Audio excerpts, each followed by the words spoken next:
Gravando, senhor presidente. Obrigado.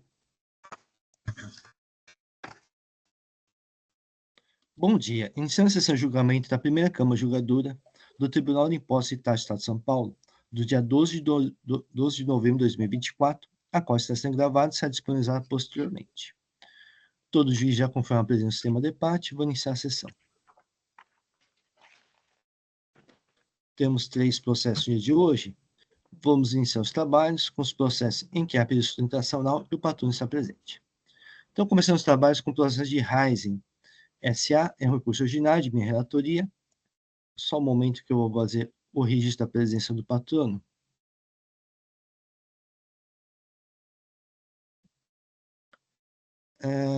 Doutor Rafael, doutor vai fazer a sustentação da Rising, né? Perfeito. É porque aqui não consta o nome do doutor, eu vou ter que colocar aqui manualmente.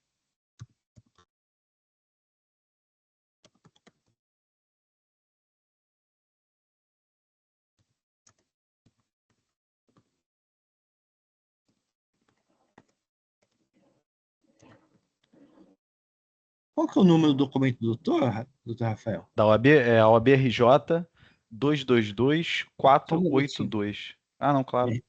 RJ 222 222 482. 482.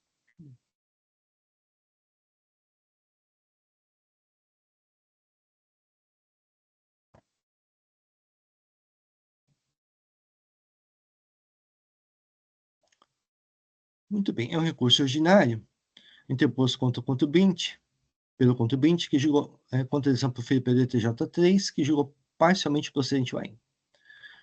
A acusação fiscal deixar de pagar ICMS no mês de abril de 2022 por não ter efetuado o débito do imposto no livre registro de apuração de ICMS, nos termos do artigo 116 do regulamento, no momento da entrada de etanol hidratado combustível no estabelecimento.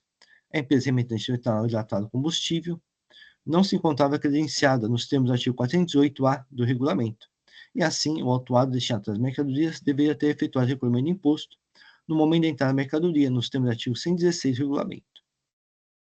Inconformado com a decisão de primeira instância, o contribuinte interpôs recurso ordinário, apresentando as seguintes alegações: nulidade da decisão administrativa, ausência de prejuízo erário, ICMS devidamente recolhido pela empresa remetente, cobrança que seja em bis idem, princípio da verdade material e violação do princípio da vedação com fisco.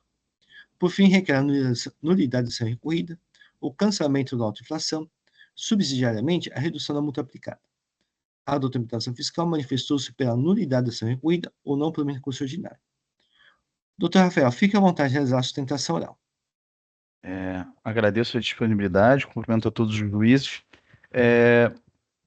Juiz do Tite, como bem apresentado pelo relator, a discussão aqui não guarda grande complexidade, porque a operação é a seguinte: a empresa Raízen Combustíveis, antiga Raízen Combustíveis, atualmente Raízen, é uma distribuidora de combustíveis e ela adquiriu, no mês de abril de 2022, a EHC, que é o etanol hidratado, da empresa SEG Comercializadora de Etanol S.A.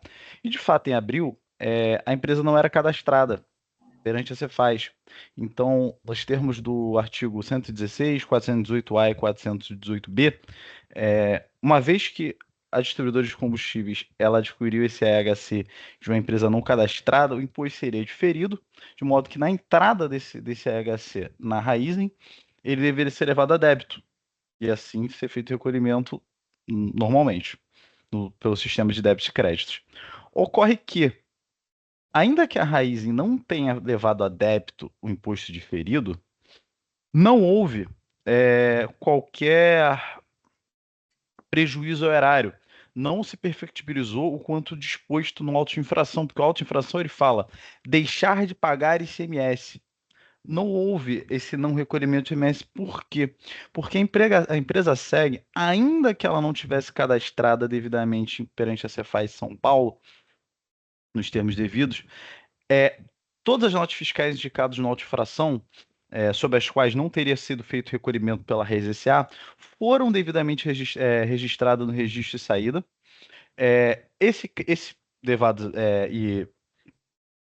a débito.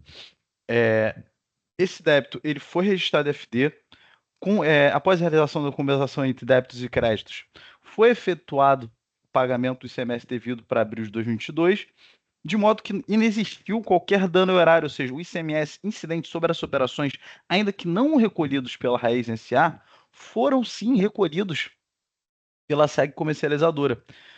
Ocorre que o juízo de piso, o julgador de piso da RT, ele diz de forma categórica que não foram juntadas provas aos autos do quanto alegado. Isso não é verdade, porque nós juntamos as folhas 125 e 141, os registros de saídas da SEG, onde estão registrados todas as notas fiscais, que elas foram levadas a registro, com destaque do ICMS, corretamente. O recibo de entrega da FD, ou seja, de que foi operacionalizada a apuração de ICMS, débitos e créditos em respeito ao princípio da não lucratividade no período de abril de 2022, e também juntamos a guia e comprovante de recolhimento, ou seja, que o ICMS, após a realização da compensação de débitos e créditos de apuração, foi recolhido o ICMS devido ao Estado de São Paulo. Então, nós entendemos, conselheiros, que houve sim uma violação à nulidade da decisão, porque ela passou ao largo de todas as provas apresentadas. Houve a evolução ao artigo 91 do decreto 54486 de 2009, que diz que os órgãos de julgamento apreciarão, ou seja, uma ordem, apreciarão livremente as provas, devendo, entretanto, indicar expressamente os motivos de seu convencimento. Não pode o juiz de piso simplesmente falar, não existem provas. Quando existem provas, ele poderia falar, olha, as provas não comprovam o quanto alegado pela empresa. Ok, isso seria uma interpretação do juízo, da qual nós discordaríamos, é claro, mas seria uma interpretação das provas. Haveria análise das provas carreadas aos autos. Não foi o caso dos autos, não foi o caso do quanto realizado pelo o julgador singular de piso. Então, há violação ao artigo 91. E há também a violação ao artigo 22 da Lei 10.177, de 98, que diz no seu artigo 2º que somente poderão ser recusadas, mediante decisão fundamentada, as provas propostas pelos interessados quanto ilícitas, não é o caso, impertinentes, muito menos, porque fazem total ligação com a autuação lavrada, uma vez que são os registros fiscais da SEG, que é a empresa que remeteu o EHC, desnecessários. Bom, se assim fossem, teriam que ser fundamentadas pelo juízo singular, porque seriam desnecessários, o que não foi feito, ou protelatórias, muito menos protelatórias, provas carreadas em sede de impugnação, não teria como essas provas protelarem qualquer coisa, protelar o andamento processual. Então, focando aqui nas questões preliminares, entendemos que ela é completamente nula, porque podem os juízes avocarem a responsabilidade e analisar já o mérito, onde perceberão que não existe ICMS que não foi recolhido ao Estado de São Paulo, mas entendemos que, de fato, há uma preliminar inafastável de nulidade, porque o juiz não teve o cuidado mínimo necessário de analisar o que foi trazido aos autos. Novamente, sabemos que as provas poderiam ser consideradas insuficientes para comprovar, o que discordaríamos, mas, ao menos, elas teriam que ter sido apreciadas para que nós pudéssemos recorrer e apontar os motivos pelos quais elas seriam de fato suficientes para comprovar o recolhimento do ICMS. O que sequer foi possível porque elas não foram não indevidamente analisadas, mas totalmente desconsideradas pelo juiz de piso, que passou ao largo de toda a documentação trazida aos autos.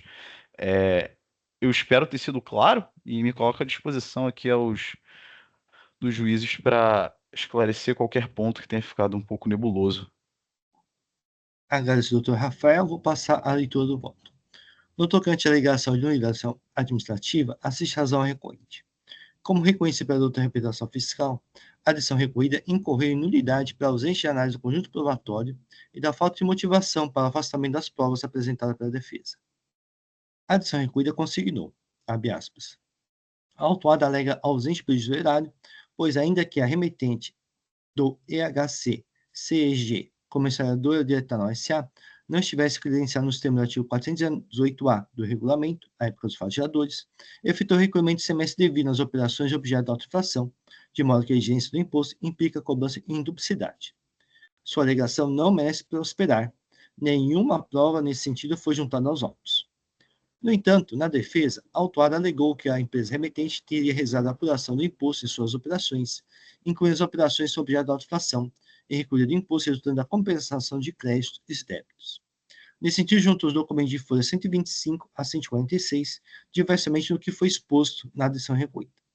Ainda, embora a decisão recolhida pudesse entender que tais documentos não afastariam a acusação fiscal, há necessidade de motivar tal entendimento, como determina o artigo 26 da Lei 13.457. Concordando ou não com o autuado, não se vislumbra os motivos do julgador para o afastamento das provas apresentadas pela defesa. Então, destaque acolhe o pedido de nulidade da decisão recolhida. Pelo exposto, anula a decisão recolhida, devendo os autos retornar à primeira instância para nova decisão, de acordo com o acima descrito. É assim que eu voto.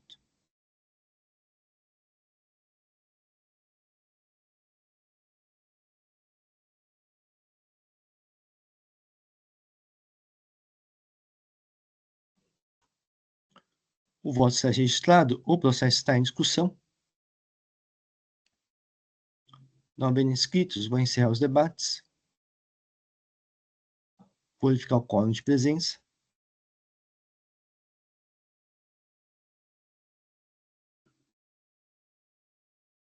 Vou iniciar a votação.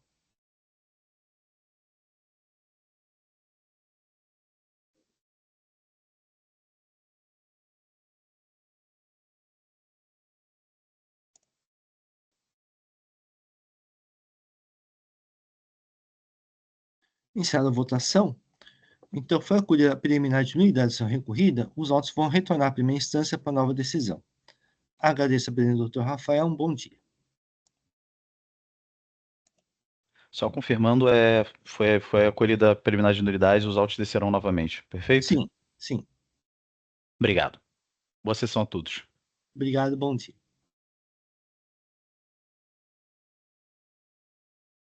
Passar para o processo de Leonardo Cardoso Borges da Silva, recurso ordinário de minha relatoria. Só um momento que eu vou fazer registro da ausência dos patronos.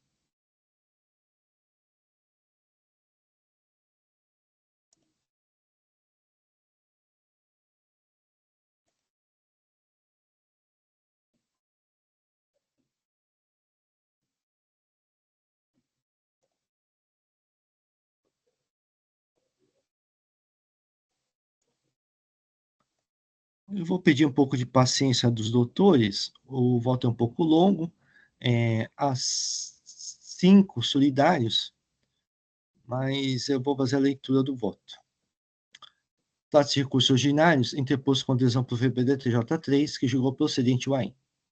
A acusação fiscal: receber mercadorias tributadas, aparelhos de telefonia celular, máquinas fotográficas digitais e câmeras digitais, desacompanhadas de documentação fiscal, sendo que o valor for arbitrado pelo fisco nos termos do artigo 47 e 493 do regulamento, conforme se demonstra pelas planilhas analíticas que correspondem às operações realizadas através do comércio eletrônico, dados transcritos das informações havidas do banco de dados mantido pela Secretaria de Estado, Sistema de Comércio Eletrônico, SISCOM, arquivos encaminhados e ratificados pelo ebazar.com.br, para o arbitramento dos valores da mercadoria sujeita à submissão tributária, nos termos do artigo 313Z19, base de cálculo nos termos do artigo 313Z20 do regulamento, foram considerados os índices de valores acrescidos.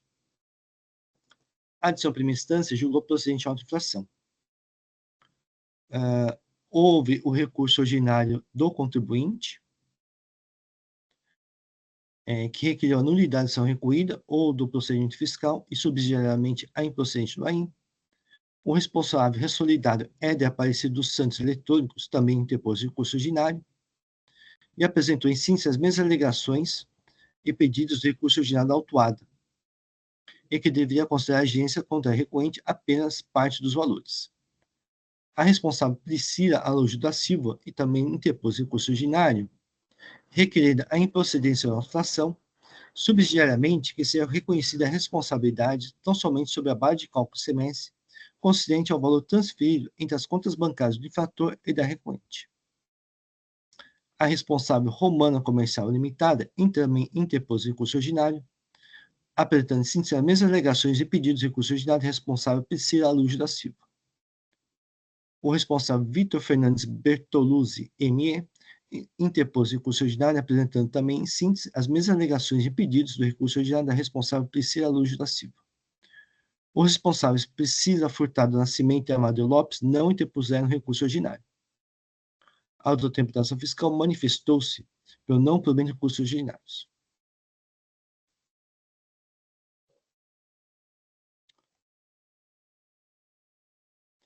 Eu vou fazer uma breve síntese dos fatos do que aconteceu antes da leitura do voto. Foi verificado no contribuinte autuado que havia vendas, muitas vendas, né? E não havia notas fiscais de aquisição de mercadorias. Tá? Para confirmar as vendas, o fisco notificou o ebazar.com.br para apresentar a movimentação, né, desse contribuinte. E o ebazar fez essa informação e informou também os valores que foram depositados nas contas do autuado e dos responsáveis solidários. Então, basicamente, os fatos são esses, e a acusação foi receber mercadoria sem documentação fiscal. Então, passar para o voto. Inicialmente, aprecio o recurso ordinário da autuada. No tocante à alegação de negativo de prestação judicial administrativa no julgamento em primeiro grau, não assiste razão recorrente. A adição recorrida expressamente apreciou a matéria relativa à responsabilidade solidária da autuada e ofereceu razões de decidir no item 10 da decisão, transcrito aqui no meu voto. Note-se que nos termos do inciso 12 do artigo 11, omitido nas alegações de recurso ordinário do regulamento, dispõe: solidariamente todo aquele que efetivamente concorrer para a sonegação do imposto. Assim, diversamente do alegado, houve expressa apreciação da matéria, tratando-se de inconformismo da recorrente quanto ao decidido, o que não é causa de nulidade. Tal inconformismo é percebido nas alegações da recorrente, folhas 591. Evidente, portanto, a negativa prestação judicial no julgamento de tal argumento da defesa, perpetrado pelo julgador de piso, na falta de apreciação adequada e consequente manifestação congruente acerca do argumento deduzido no processo capaz de infirmar a apuração constitucional. O julgador não é obrigado a decidir de forma adequada e congruente de acordo com a apreciação da parte, mas sim conforme sua livre convicção, conforme decidido pelo STJ, no processo 227.856, relatoria ministro José Delgado, transcrita aqui no meu voto. Diversamente do alegado, houve expressa apreciação da matéria relativa ao argumento da confiscatoriedade e desproporcionalidade da multa, no item 24 da decisão recorrida, transcrita aqui no meu voto. Ademais, a matéria está pacificada como subsecite, como exposto no processo da RT 8, 4042, 480, 2014, relatoria do Dr. Antônio Augusto Pereira de Carvalho, transcrito também aqui no meu voto. Então, destarte, ausente alegada, negativa prestação judicial administrativa, afasta a alegação de nulidade da ação recorrida. Relativamente à alegação de ofensa ao princípio da tipicidade tributária, não assiste razão autuada. Como consta expresso em relato à infração, é exigido o imposto relativo à aquisição de mercadorias sem documento fiscal, em razão da solidariedade prevista no artigo 11 do regulamento, o imposto devido por substituição tributária, em razão das mercadorias adquiridas estarem sujeitas à referida tributação, conforme o artigo 313-19 do regulamento. Assim, diversamente do alegado, não é exigido o imposto devido às efetivas saídas de mercadorias.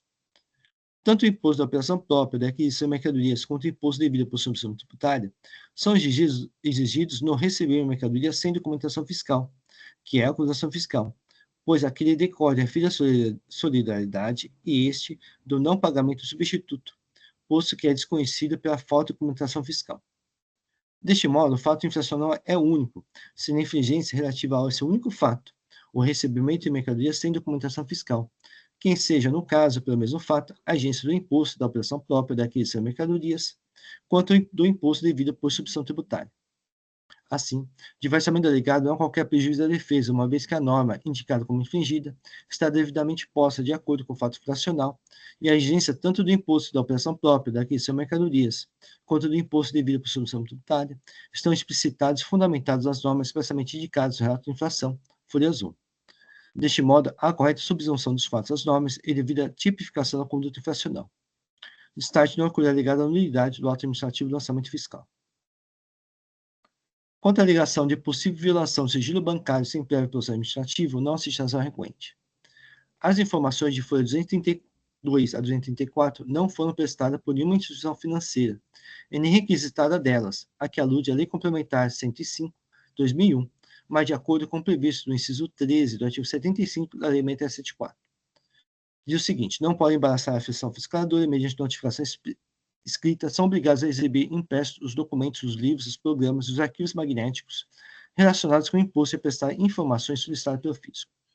Inciso 13. Os prestadores de serviços de intermediação comercial em ambiente virtual, com a utilização de tecnologia de informação, inclusive por meio de leilões eletrônicos. Assim, descabe a pedir da aplicação da Lei Complementar Federal 105/2001. Ademais, a autuada nada traz para refutar a veracidade das informações, quer durante a fiscalização, quer neste processo administrativo tributário. Notificado, folhas 85 a 138 e 298 a 306, autuado, folhas 547. Regularmente notificado, Leonardo não atendeu a notificação feita pelo fisco. Em primeiro momento, negou a realização de operações. No segundo momento, simplesmente ignorou a notificação fiscal. Destaque de interpretação recorrente. Relativamente à alegação que descabe por injurídica a exigência do tributo por solidariedade de terceiro responsável, quando não formalizada a mesma exigência do devedor principal, não existe razão autuada. No caso dos autos, trata-se de receber mercadorias desacompanhada de documentação fiscal. Assim, a origem delas é desconhecida, ou seja, é desconhecido o devedor principal em razão da própria autuada que as adquiriu sem documentação fiscal. Observe o decidido pela Câmara Superior no processo DET 14, 1078-320, 2011, voto do Dr. José Roberto Rosa. E o seguinte: o suposto fornecedor foi considerado inidôneo em virtude da simulação de existência do estabelecimento, o que implica que a efetiva origem da mercadoria é desconhecida. Assim, não há como dizer que o imposto não foi declarado em dia pelo substituto, pois esse é desconhecido. Abriga-se nas trevas da clandestinidade, ou seja, quando o comerciante adquire sem nota fiscal ou quando o banco inidôneo, não há substituto, e a responsabilidade passa para o adquirente nos termos do artigo 184, inciso 1, e artigo 11, inciso 11. Diz ainda, é a mesma situação deste processo, onde a infligência indicada na inflação aponta artigo 203 e 184, inciso 1, e no corpo da autuação menciona-se a exigência do imposto por solidariedade nos termos do artigo 11, inciso 11 do regulamento. Assim, me parece que a jurisprudência da Câmara Superior aponta no sentido da legitimidade da cobrança do ICMS do contribuinte substituído, que adquire mercadoria sujeita à substituição tributária acobertada pelo documento inidôneo. Não se trata de o fisco notificar a autuada a identificar o fornecedor ou fornecedores, visto que a obrigação fiscal de receber mercadorias desacompanhada da documentação fiscal decorre da conduta da autuada, não das empresas fornecedoras, devendo ser exigido o imposto, além da multa, pela sua conduta infracional.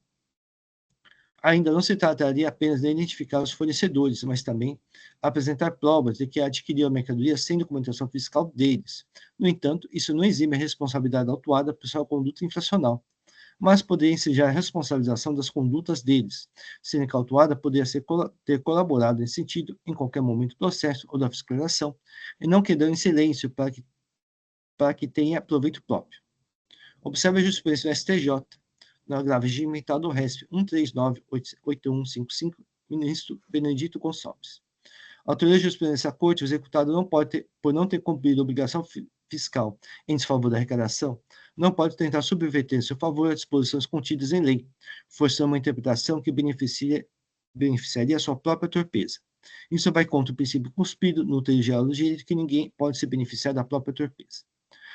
Destaque não ocorreu a pretensão da recorrente. No tocante à alegação de que o contribuinte substituído só poderia suportar a exigência fiscal se o substituto precedentemente acionado não quitar o tributo, não assiste razão recorrente. Conforme exposto no 84 desse voto, trata-se de receber mercadorias desacompanhadas da documentação fiscal. Assim, a origem delas é desconhecida, ou seja, é desconhecido o devedor principal, ou a quem deveria ser o substituto definido pela lei, em razão da própria conduta autuada que as adquiriu sem documentação fiscal. As normas atinentes à substituição tributária pressupõem a regularidade do substituto e dos substituídos tributários. Nessa situação, é inaplicável o artigo 267 do regulamento, em razão da própria conduta contrária à lei da autuada, como expôs a Câmara Superior no citado processo da DT 14, 1078, 320, 2011, voto do Dr. José Roberto Rosas. E o seguinte: é a mesma situação desse processo, desculpe. Assim, desculpe, essa transcrição é a mesma já descrita anteriormente, e digo ainda o seguinte: observe novamente a jurisprudência do STJ, também já citada anteriormente. Então, destaque não com a pretensão recorrente. Quanto à alegação de que não existe responsabilidade solidária recorrente sobre crédito tributado dos fornecedores de mercadorias, por ausente de interesse comum, a matéria já foi apreciada no itens 4 e 5 precedente, em especial o artigo 9º, inciso 11, parágrafo 1 da Lei 674, que fundamenta o artigo 11, inciso 1, parágrafo 1º do regulamento. Então, destaque não ocorre pretensão recorrente. Relativamente à alegação de que o arbitramento fiscal da suposta isentagem do estabelecimento foi feito ao arrepio da disciplina prevista no artigo 148 do CTN, não assiste razão recorrente. Note-se que havia prévio procedimento legislativo de fiscalização inaugurado pela SF 10.0.0219920, dígito 8, sendo cautuado ao responder às notificações do fisco. Folha 547. Regulamento notificado, Leonardo não atendeu a solicitação feita pelo fisco. Em primeiro momento, negou a realização de operações, em segundo momento, simplesmente ignorou a notificação fiscal. Conforme a notificação de folhas 298 a 36, a Mercado Pago foi instada a confirmar as operações praticadas pela autuada em face da não apresentação dos documentos e informações anteriormente solicitadas na notificação. Assim, durante o procedimento administrativo de fiscalização, a autuada nada informou ao fisco.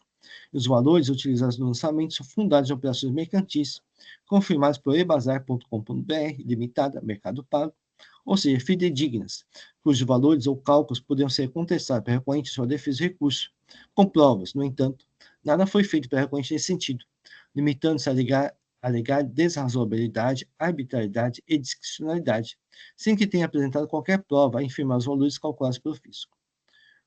Observe o entendimento de Sakakihara, artigo 148 do CTN. Conforme o arbitramento é unilateral, com base nele é feito o lançamento de ofício. A contestação será apresentada como impugnação do lançamento previsto no artigo 145. Só então é que será assegurado o procedimento contraditório na avaliação da base de cálculo arbitrada. Não se garante, portanto, a contestação e a avaliação contraditória antes do lançamento. Nesse sentido, dispõe o artigo 31 da Lei 674. Diz o seguinte, parágrafo único. A contestação do valor arbitrário será feita no processo iniciado pelo lançamento de ofício efetuado pela autoridade fiscal. Assim, o procedimento adotado pelo fisco foi realizado nos termos previstos em lei. Destaque não com a pretensão da recorrente. A atualização da base de cálculo está pacificada nesse título por meio da súmula 13.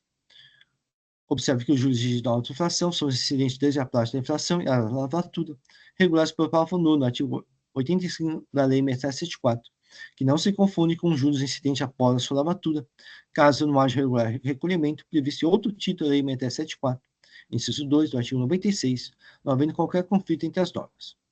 Nesse sentido, cita o entendimento do Dr. Paulo Gonçalves da Costa Júnior no julgamento do processo DRT 12, 1033-292-2011, da Câmara Superior de CETIT. Start de compreensão recorrente. Quanto à alegação multa confiscatória desproporcional, a matéria está pacificada na Câmara Superior de CETIT, adota o entendimento disposto no processo DRT 8, 4042, 462, 2014, relator Dr. Antônio Augusto Pereira de Carvalho. Então, destaque de compreensão recorrente. Pelo exposto, conheço e nego o provimento de curso ordinário da autuada. Os responsáveis solidários, Patrícia Furtado Nascimento e Amadeu Lopes, não interpuseram recurso ordinário, assim, houve esgotamento do processo administrativo e tributário, mantendo-se, portanto, a responsabilidade a eles atribuída. Passa a apreciar o recurso ordinário responsável, Éder Aparecido dos Santos Eletrônicos. A participação do responsável Éder Aparecido dos Santos Eletrônicos nas operações praticadas pela autuada, Leonardo Cardoso Borges da Silva, está demonstrado pelas informações prestadas pelo Mercado Pago, folhas 228 a 297, uma vez que foi favorecido de depósitos bancários realizados por este relativamente a tais operações. Assim, sendo beneficiário de valores decorrentes de operações praticadas pela autuada, o responsável concorreu para a sua negação do imposto em razão das operações sem documentação fiscal, como previsto no artigo 11, artigo 9 da Lei 674. Descabe a pretensão de que a sua responsabilidade seja limitada aos depósitos bancários recebidos, uma vez que a recorrente não prova que atuou apenas em parte das operações, identificando e provando que são objeto de autuação. Ou seja, o recebimento parcial do serviço de depósito não prova que não se referiam à parte que lhe cabia em relação a todas as operações, como ocorre com os partícipes de uma sociedade de fato.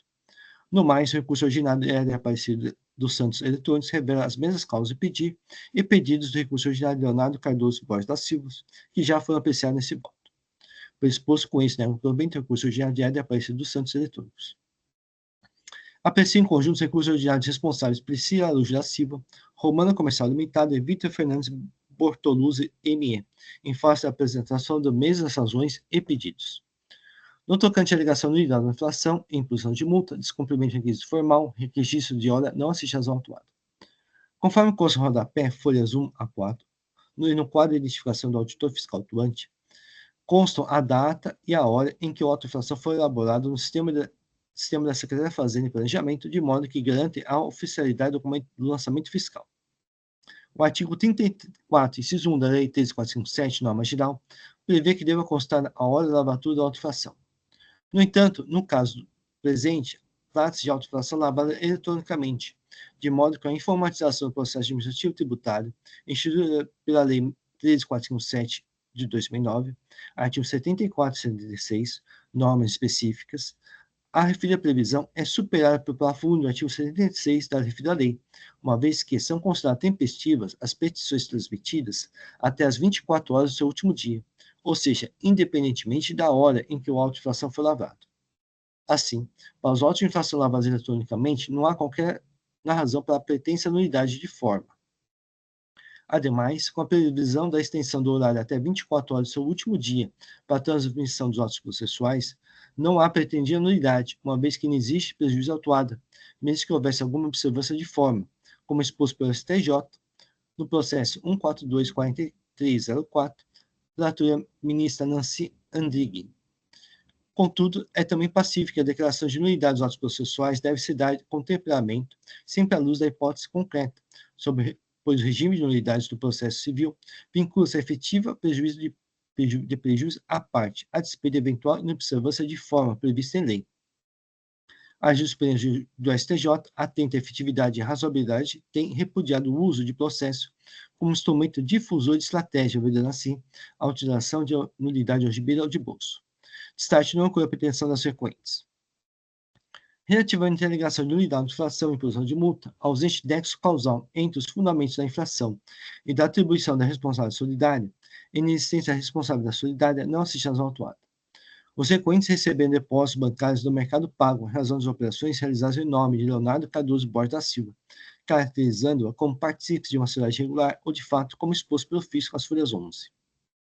Assim, não apenas o silêncio dos recorrentes em prestarem esclarecimento quando notificados pelo fisco, folhas 307 a 321, de modo a refutar seus vínculos com os fatos geradores ocorridos em nome de Leonardo Cardoso de Borges da Silva, foi razão da imputação da sua responsabilidade, mas também o fato concreto de que foram favorecidos por refis de depósitos bancários, demonstrando que participaram ativamente de um grupo de pessoas que realizavam operações sem documentação fiscal, contrariamente à lei, de modo que resta caracterizado o interesse comum e a responsável tributária por todas as operações irregulares praticadas pela sociedade de fato, posto que estão na mesma relação jurídica dela, no caso dos autos, o recebimento de mercadorias sem nota fiscal. Destaque não com a pretensão dos requerentes. A pretensão de responsabilidade sobre o valor transferido, as alegações do princípio de proporcionalidade tributária e o princípio da vedação da tributação para feito com o fisco foram apreciados nos itens 9 e 13 desse voto, de modo que não há compreensão da requerente. A alegação da inexistência de responsabilidade tributária e substituição tributária também já foi apreciada nos itens 4 e 5 desse voto. Destaque não com a pretensão dos requerentes. Predisposto com esse predisposto com esse, cumprimento dos recursos originários de Priscila Araújo da Silva, Romana Comercial Limitada e Vitor Fernandes Bortolucci de ME. Só um momento que eu vou fazer uma pequena correção de registração.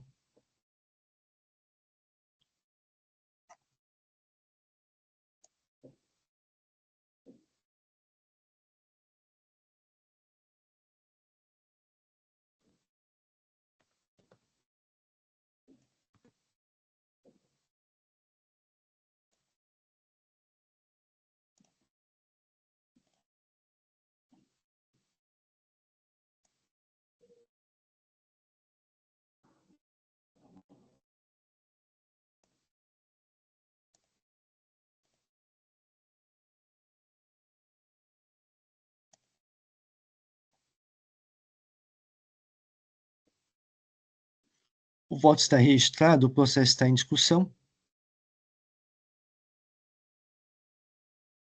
Não havendo inscritos, vou encerrar os debates. Vou verificar o quórum de presença.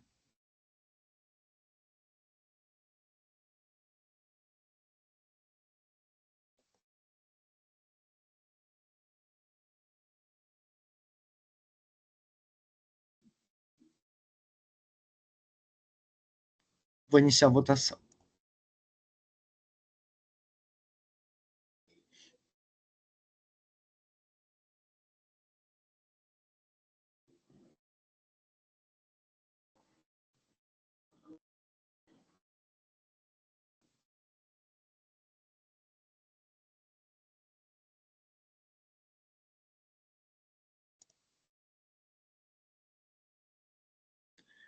Iniciada a votação, recurso ordinário de Leonardo Cardoso Borges da Silva, foi conhecido e não provido.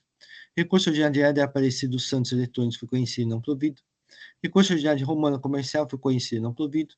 Recurso ordinário de Vitor Fernandes Bortoluzzi, foi conhecido e não provido. E recurso ordinário de Priscila Luz da Silva, foi conhecido e não provido.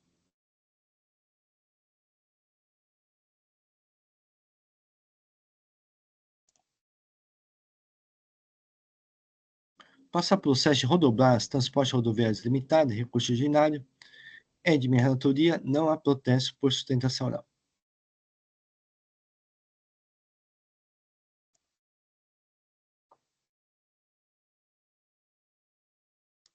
É um recurso ordinário, são duas acusações fiscais.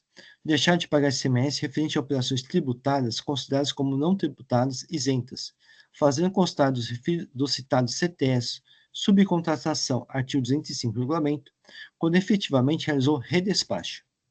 O serviço não foi executado por uma só transportadora de origem, da origem ao destino final, conforme a resposta do protocolar GEDOC no tal, que restou confirmado que as operações de transporte possuem local de origem diverso da CT emitida pela subcontratante. Emitidos conhecimento de transporte rodoviário de cargas, relativa a prestações de serviço de transporte rodoviário de carga interestaduais e intermunicipais, iniciados no Estado de São Paulo, nos quais foi utilizada a Código de Situação Tributária CST 40 e CMS isenção, e também a CST 41 não tributada, e não houve o preenchimento dos campos base de cálculo, alíquota e valor do imposto. A adição primeira instância julgou procedente o AIM. Inconformado com a adição primeira instância, o contribuinte interpôs o recurso ordinário, apresentando 5 alegações: nulidade da decisão, ausência de pressupostos fáticos e jurídicos para manutenção da autofração, readequação da penalidade. Por fim, requer a nulidade da decisão primeira instância, a desconstituição da autofração ou a redução da multa aplicada. A doutora Imperação Fiscal manifestou-se pelo não provimento do recurso ordinário. Este relatório, vou passar ao voto. No tocante à alegação nulidade da decisão, entendo que não assiste razão recorrente. Analisando a decisão primeira instância, verifique que, em seus itens 10 a 19, o julgador dispôs expressamente suas razões de decidir, de acordo com a legislação e as provas que entendeu pertinentes para a formação de sua convicção. O artigo 26 da Lei 13.457 garante a livre apreciação das provas por parte do órgão de julgamento. Assim, o órgão de julgamento é obrigado a colher as provas trazidas de acordo com a pretensão atuada. O STJ, no processo 227856, relator ministro José Delgado, expôs: não está obrigado o magistrado a julgar a questão posta ao seu exame de acordo com o pleiteado pelas partes, mas sim com seu livre convencimento, utilizando-se dos fatos, provas, jurisprudência, aspectos pertinentes ao tema e da legislação que entender aplicável ao caso concreto. Destaque não com a pretensão do autuado. Quanto ao mérito, passo por meu entendimento.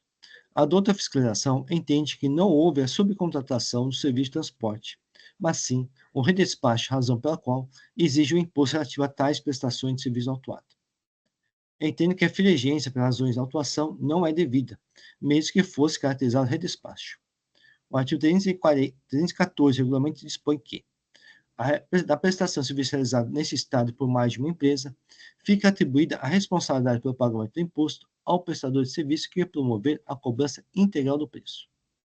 O referido artigo 314 do regulamento, posto em recurso às folhas 16.134 e assim submetido à manifestação da douta aplicação fiscal, não discrimina o fato de a prestação de serviço ter sido realizada pelo trecho parcial, redespacho ou integral, subcontratação em sentido estrito. Nesse sentido, a resposta à consulta tributária 256-43/2022 expôs. Nessa hipótese, caberá à transportadora contratante redespachante a responsabilidade pelo pagamento do imposto, que terá como base de cálculo o valor total do preço cobrado do tomador do serviço, artigo 315 do regulamento. Isso significa que, embora a prestação de serviço do transporte realizada pela transportadora contratada seja tributada, a incumbência do recolhimento do imposto relativo a esse trecho é do transportador contratante, redespachante, por substituição tributária, englobadamente com o imposto relativo à sua própria prestação, conforme determina o artigo 314 do regulamento. Dessa forma, a transportadora contratada consulente não deverá destacar o ICMS da CTE, emitida relativamente ao trecho que lhe compete, artigo 206, inciso 1 do regulamento. É fato que a autuada foi contratada por outra empresa, prestadora de serviço de transporte, como consta dos contratos juntados pela requerente, e não há questionamento do ofício quanto à matéria, que se restringe apenas quanto à modalidade da subcontratação em sentido amplo. Assim, a responsável pelo valor do imposto relativo às prestações de serviço de transporte é da empresa contratante. Nesse sentido, foi decidido no processo DT 13.41.13.796, 218, pela Colenda Quarta Câmara Julgadora, por decisão ser submetida à Câmara Superior, o relator Dr. Fábio Perdi incluso, foi exposto. E o seguinte: entendo que a decisão também não transbordou o ordenamento jurídico dos fatos colocados no exame, na medida que se fundou no teor da resposta à consulta tributária 256/42/2022, que esse professor Turno se funda no artigo 4º, inciso 11, inciso 2 e artigo 314, ambos regulamentos, dispositivos legais que foram invocados pela autuada.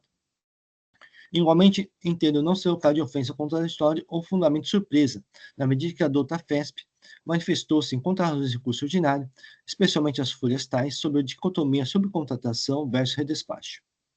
Em conclusão, segundo a leitura de fato dos autos, não parece ter havido inovação quanto aos fatos que fundamentaram o pedido formulado pelo contribuinte, nem quanto ao pedido. Tampouco se pode dizer que o entendimento a que se julgou deciso possa ser surpreendido à parte contrária, pois fundados os mesmos dispositivos legais que regem a matéria sob exame. Portanto, start cancela o item 1 do AIM. Quanto ao item 2 do AIM, ele decorre do entendimento ofício de que a autuada é responsável pelo pagamento do imposto. Assim, deveria informar os campos base de cálculo, alíquota e valor do imposto dos conhecimentos de transporte. No entanto, como exposto, não procede do entendimento físico, ou seja, a recorrente não deve destacar o imposto nos conhecimentos de transporte. Assim, é improcedente o item 2 do AIM. Os itens 1 e 2 do AIM decorrem do mesmo fato constatado na defesa e no recurso. Assim, não procede entendimento da doutrina implementação fiscal que o item 2 não for objeto de contestação. Start cancela o item 2 do AIM. Relativamente à alegação de readequação da penalidade para o artigo 85, inciso 4, a linha H da Lei 6374, com o cancelamento dos itens 1 e 2 do AIM, não há objeto a ser apreciado. Start com esse duplo recurso ordinário para cancelar integralmente o item auto de inflação. É assim que eu voto.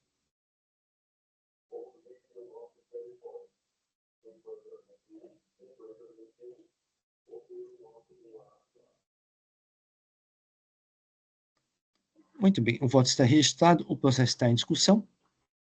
Senhor presidente, eu gostaria de fazer uma manifestação em sessão.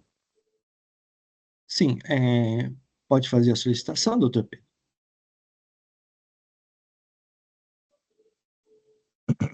Então, concedi a manifestação da doutora representação fiscal.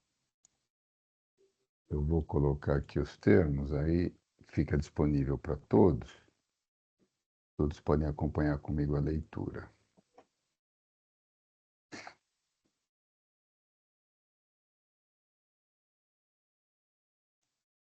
Muito bem, já registrei, os senhores podem acompanhar comigo, então eu passo a leitura. Com todo respeito ao voto do juiz relator, consideramos mais prudente a oitiva do autor do feito a respeito do argumento de que o imposto, neste caso, já foi recolhido pela DHL via substituição tributária. E isto porque a defesa da autuada, as folhas tais, nada fala a respeito do artigo 314 do regulamento, o qual trata da substituição tributária em serviços de transporte.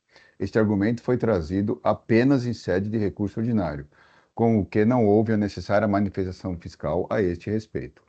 Assim, em respeito ao trabalho fiscal, somos pela conversão do julgamento em diligência para que o autor do feito se manifeste conclusivamente sobre o quanto alegado pela autuada em seu recurso ordinário, as folhas 16052, o que fala a autuada. Assim sendo, porque claramente identificáveis as operações realizadas e consubstanciadas nos documentos fiscais como subcontratação, é adequado o não recolhimento de ICMS nesta operação, posto que já recolhido pela substituta tributária, contratante DHL, nos termos dos artigos 314 e 315 do regulamento, e ela traz aqui o artigo 314 e 315. Então, este é o nosso parecer, senhor presidente. Obrigado. Agradeço, doutor Pedro. Eu vou pedir licença à doutora implementação fiscal, eu vou divergir do entendimento pela diligência, vou fazer uma pequena preferência nesse sentido.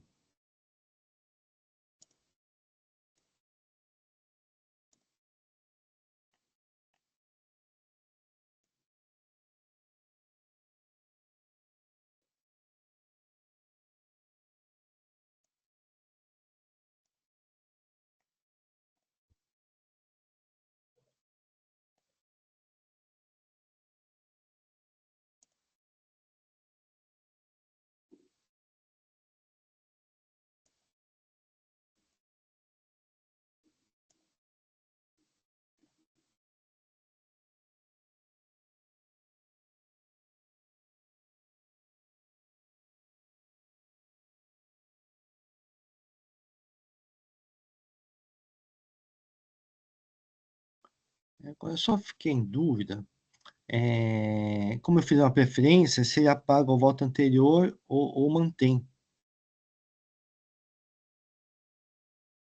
E eu sinceramente não sei dizer. Eu vou fazer o seguinte, eu vou ver as dúvidas, vou transcrever novamente todo o voto, né, e eu vou inserir talvez a preferência, Tá, tá. Acho que é para é mais segurar. Só um seguro, né? momento. É.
Muito bem, segurança, eu repliquei todo o meu voto. Então, vou fazer a leitura lá no final desse voto, no item 5. Em tempo, respeitando a proposta da outra imputação fiscal, entendo pelo não acolhimento da conversão do julgamento em diligência. A questão relativa ao recolhimento do imposto pelo contratante é matéria de fato, que, por sua vez, não foi o fundamento da auto-infração. O cerne trata da definição do sujeito passivo principal do imposto, ou seja, matéria exclusivamente de direito, que posta no recurso ordinário, a Fazenda Pública Estadual teve a oportunidade de se manifestar, inclusive com a possibilidade da outra reputação fiscal instaurativa do auditor fiscal atuante, sendo, portanto, preservado o contraditório. A referida matéria jurídica foi exposta pela resposta à consulta tributária 25643/2022, cujo entendimento dou razão para recolher, de modo que o fundamento da acusação fiscal para a definição do infrator resta improcedente, não sendo passível de correção da auto-infração, nos termos do artigo 11 da Lei 13.457. Assim, não há necessidade de qualquer esclarecimento da matéria de fato, que constituía a razão da pretendida diligência, artigo 25 da Lei 13.457/2009, e nem a manifestação da parte, uma vez que, anteriormente ao julgamento, houve oportunidade para tanto. Deste modo, pedindo licença à doutora tramitação fiscal, mantenho meu voto para conhecer e dar provimento ao curso ordinário. O voto está registrado, o processo está em discussão.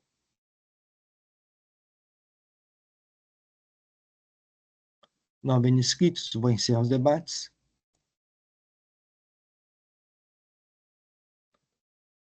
Vou verificar o quórum de presença.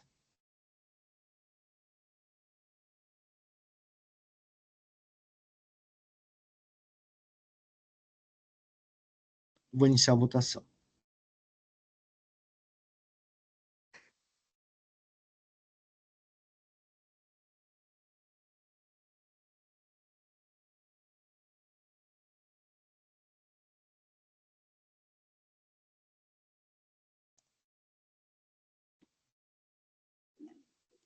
Iniciada a votação, o recurso de horário de Rodobras Transporte Rodoviário Limitada foi conhecido e provido.